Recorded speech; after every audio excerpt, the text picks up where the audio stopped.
Yo, what is up, guys? It's Pedro here. So the Washington Commanders are reportedly looking to add a cornerback via trade, according to Diana Rossini. We'll talk about it, some trade options. If you guys are new, make sure to subscribe, hit that like button and that notification bell as well. Really close to 14K subscribers. Please help me get there.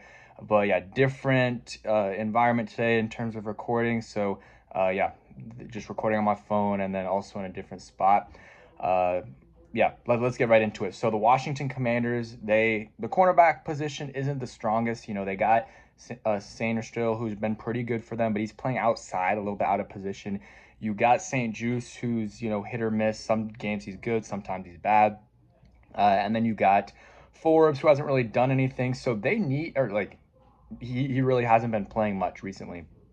And when he has, it's not been great. He did have the interception a couple weeks ago, so against the Panthers. So shout out to him for that. But they do need help there, and apparently this is according to Diana Rossini. Sorry, they want a Joel. They want a Joel, and she said if they want to get past the Eagles, which right now they are, their receivers are very good. So you want to have some good cornerbacks, and yeah, the Commanders have a lot of draft capital. I mean, they got that third round pick for Jahan Dotson, and that's a pretty good pick right now. That's the 10th pick in the third round, and that's the Dolphins have 2 wins, and there's like six other teams or five other teams tied with them for two. But the reason why the Dolphins are behind them is because they had a bye week, so they have one, less loss than the other team. So that's why they're 10th even with 2 wins. So I think that'll even out a little bit and they'll be a little bit higher. But also they're getting Tua back, so maybe they'll win. But the Commanders have a lot of trade capital. They got that 2 7th round picks from the Jahan Dotson trade as well. They gave up a fifth, but they have some other picks that they got as well from trading back in the draft, I believe. So they got some picks for sure. They got a lot of picks to work with here, and they can give some up for some players. They can also trade some guys. Maybe there's some guys that maybe the fit hasn't been great. They haven't been playing very well, and maybe the Commanders feel like, okay, maybe we can get a 7th round pick for this guy. Maybe they can trade De'Ami Brown for 7th. I don't think they can, but I'm throwing a name out there. And De'Ami's been fine for them. He's been a contributor, very little, but he has contributed. Maybe Emmanuel Forbes, maybe they can get something for him because he's not doing anything right now, but he is talented, and teams had first, second round grades on him. So, maybe a team's like, you know what, we're young, or we can afford to stash him on the roster for a little bit if it's a contender and develop him slowly. Maybe that's something they think. And maybe they'll give up a fifth, sixth, 7th round pick. And honestly, at this point, why not for the Commanders trade him? Clearly, it's not really working here, and maybe a new environment will help him out, and you can get some draft capital for him while you can. And there's some cornerbacks out there that the Commanders could go after. Diana Rossini is tied in or dialed in, so she knows what she's talking about and has good sources. So I think sometimes there's these weird reports, but this is definitely a good one, a valid one. And J.C. Horn's a name out there. I don't think the Panthers are gonna trade him. You got Greg Newsome. That's a possibility. He's a young-ish cornerback, former first-round pick. That's a guy to watch out for. You got Denzel Ward, who's a bigger name. He's also older and has a lot of injury issues, but he's very good. So that would be a guy. I don't think they'll trade him. And you got Jonathan Jones. I believe that's his name, the Patriots cornerback. I've seen a lot of mock trades or, trades that, people have predicted that he goes to Washington. That would be a very, very low pick, like a 7th round pick, probably, or 6th round pick. And a lot of these trades, maybe there'll be some conditional ties to it. Those are kind of the names I'm hearing the most from, but there's other names as well that the Commanders could go after that I'm not thinking about. There's some free agents as well. Xavier Howard, he's got some off the field issues, but he says he wants to play for contender, or I think that's what some reports are saying, and that's why he hasn't signed anywhere. Also, the off the field issues. Well, Commanders are 6-2, and he could definitely help him out. He is older, so obviously it would be like a 1 year deal, and it's middle of the season. He's not going to sign. They're not going to want to sign him for a long term thing. But I would say there's a couple free agents out there, but the trade market is where it's probably going to be.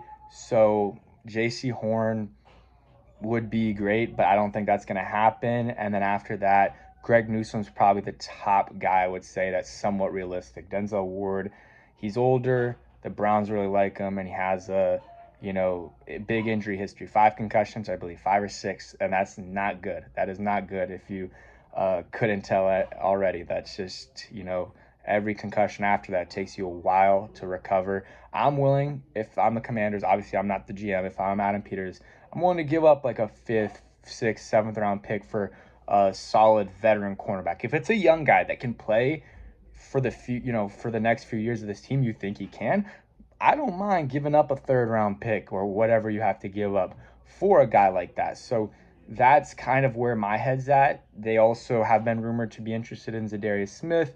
I heard that they want a early day 3 pick, so probably like a 4th, 5th round pick for Zadarius Smith, but they're also content keeping him. They, not traded. Deshaun Watson got hurt. Jameis is playing. They're going to be better. Maybe they think they can make some noise. So, yeah, I don't know if that changed their thought process. It shouldn't, because they're in a really good division. They probably won't win. But those are kind of the names that I'm hearing towards the Commanders. And obviously, there's names that we're not hit, like Adam Peters and company. They're not really leaking to the media. So I think a lot of this will be, surprises. And the trade deadline's coming up next week. Stay tuned for that. We'll be making updates. Obviously, the Commanders are playing tomorrow. That's a big game. And yeah, playing the Giants away, 1 p.m. It's a game. I really think it's a trap game. I'm not saying we're going to lose, and it could be a blow. We could win by a lot, but I'm just saying watch out for it. The Giants are a solid team defensively. Offensively, they have some players, Malik Neighbors, Tyrone Tracy's playing. He's a stud. And then they have some other playmakers on the receiving side of the ball, like are in the receiver position group, like Darius Slay and Wan'Dale Robinson. They can make a little bit of noise too. And Jalen Hyatt, not really, but watch him do it against us. I'm just I'm a little bit concerned about this game. I could be totally wrong, but the last game, it was what, 21-17 or whatever it was, 21-18, very close game. We could not convert in the red zone. So that's really the biggest key to victory in this game, is going to is converting in the red zone. You got to convert in the red zone if you're the Commanders. The last game against the Bears this past week, guess why they didn't, demolish them? Is because, they couldn't convert in the red zone. So they don't need to go 5 for 5. That would be great. But if they can score 2 touchdowns in the red zone and then some, another touchdown outside of the red zone, maybe some field goals, that's 27 points, 30 points. That's more than enough to beat the Giants. I feel like our defense is better than it was at that point in the season when we played the Giants. I think they'll be fine. Just got to watch out for Malik Neighbors.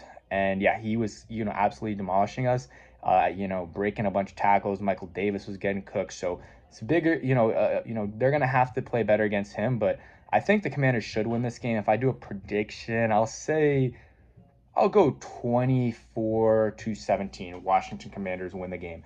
Yeah, thank you guys for watching. Hope you guys enjoyed, and peace.